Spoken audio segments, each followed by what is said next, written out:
నిలిచెను శాసనాలపై, కవి నిలిచెను ప్రజల హృదయాలపై అని చెప్పి ఒక మహాకవి చెప్పాడు. ఇవాళ చంద్రయ్య గారు ఆంధ్రప్రదేశ్ యావత్ దక్షిణ భారతదేశం పిఎస్గా పిలుచుకునేటువంటి కమ్యూనిస్టు ఉద్యమ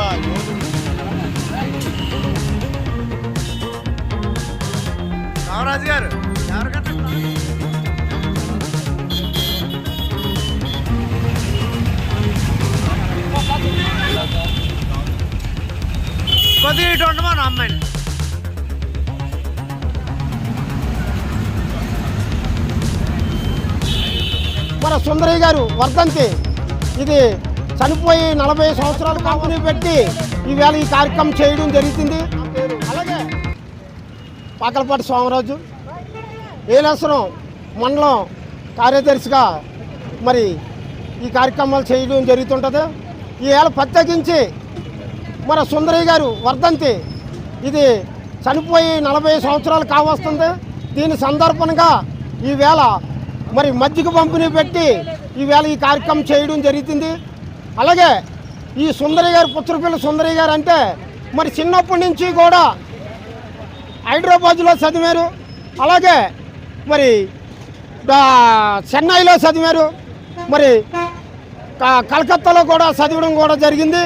మరి చిన్నతనంలోంచి కూడా ఆయన ఉద్యమాలు చేస్తా 17వ సంవత్సరానికి స్వతంత్ర కార్యక్రమంలో కూడా పాడుకోవడం జరిగింది.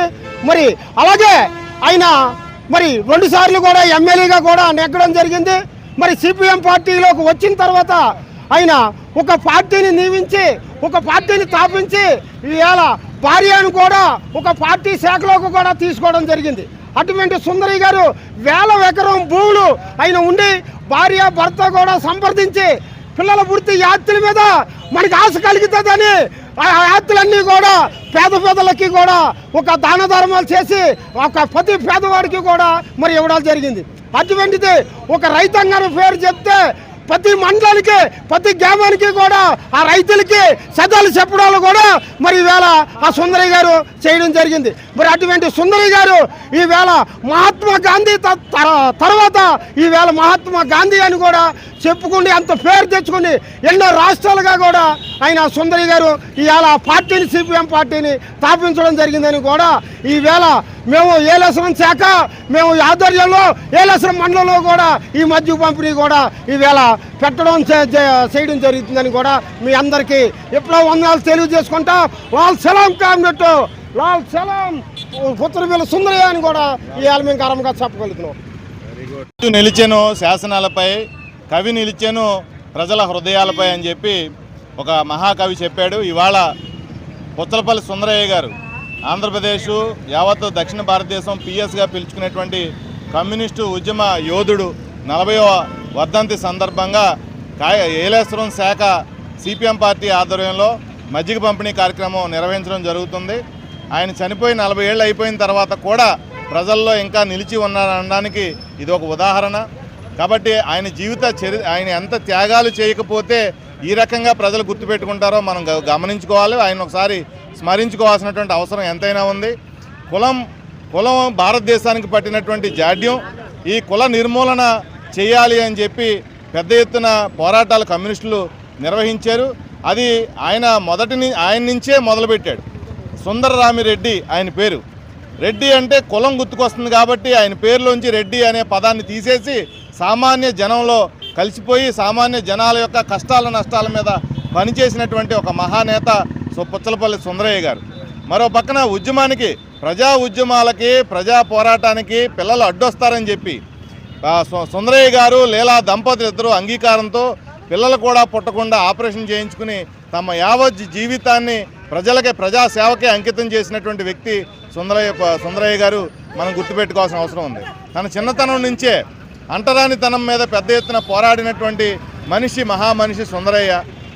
ఎక్కడైతే అధిక ధరలకి అమ్ముతున్నటువంటి వ్యాపారవేత్తలు ఉన్నారో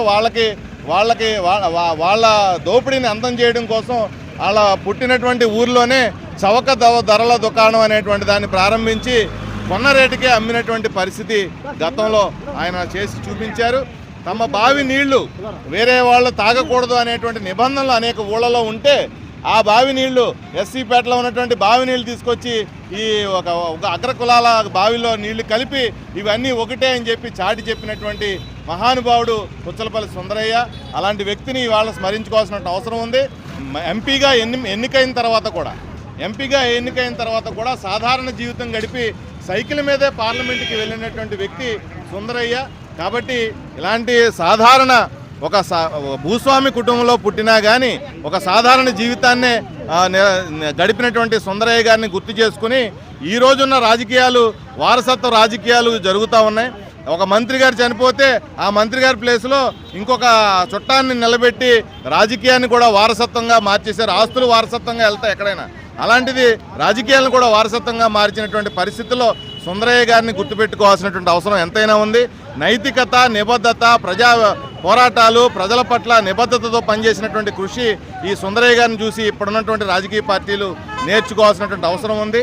దక్షిణ భారతదేశంలో కమ్యూనిస్టు ఉద్యమాన్ని పెద్ద ఎత్తున విస్తరించినటువంటి నేత, తెలంగాణ సాయుధ పోరాటం బాంచన్ దొర అనేటువంటి పిలుపుని మొత్తం ప్రజలను ఏకం చేసి 10 లక్షల ఎకరాలు తెలంగాణ భూములు ప్రజలకి పంపిణీ చేసినటువంటి ఉద్యమానికి నాయకత్వం వహించిన వాడు మన సుందరయ్య అని చెప్పి గుర్తుపెట్టుకుని ఇంకా ఇలా ఎన్ని రకాలుగా చెప్పుకున్నా ఆయన గొప్పతనం తరగనిది. కాబట్టి ఈ తరానికి, నేటి యువతరానికి సుందరయ్య గారి ఆదర్శాలు తెలియాలనేటువంటి ఉద్దేశంతో ఈరోజు మజ్జిగ పంపిణీ కార్యక్రమం ద్వారా ఆయన మరొకసారి గుర్తు చేసుకోవడం జరుగుతోంది. చెక్కల రాజ్ కుమార్, సిపిఎం పార్టీ కాకినాడ జిల్లా కమిటీ సభ్యుడు.